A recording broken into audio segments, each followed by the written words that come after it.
current role is very focused on a number of things: scouting, player recruiting, helping with player development, analytics, and really a lot of different areas of hockey operations. So all of our logistics, billet families, etc.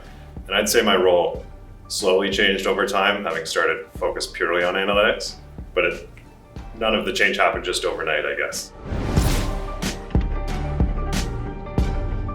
Typical day, I'm usually here at the arena, watching a lot of video on players, have a lot of phone calls with coaches from lower level teams, interviewing players. Right now it's all draft prep for sure, but it changes a lot of different times of the year. We have player meetings relating to their development, working with billets, working with the coaching staff, working with our analytics team.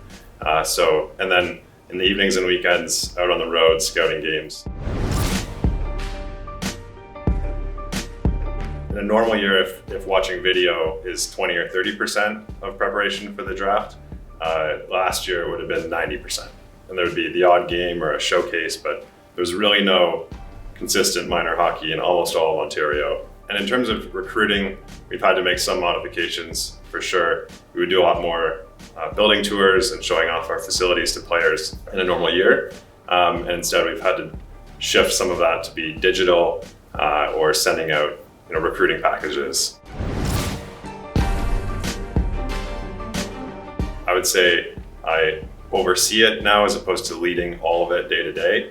Alex Robson is our director of analytics now, and so he leads a lot of it. And we have a lot of other people involved who deserve tons of credit, whether that's Hendrix Haynes, who's our video coach and also helps with analytics. But I really enjoy still being involved there and rolling up my sleeves and working with data as part of my job still.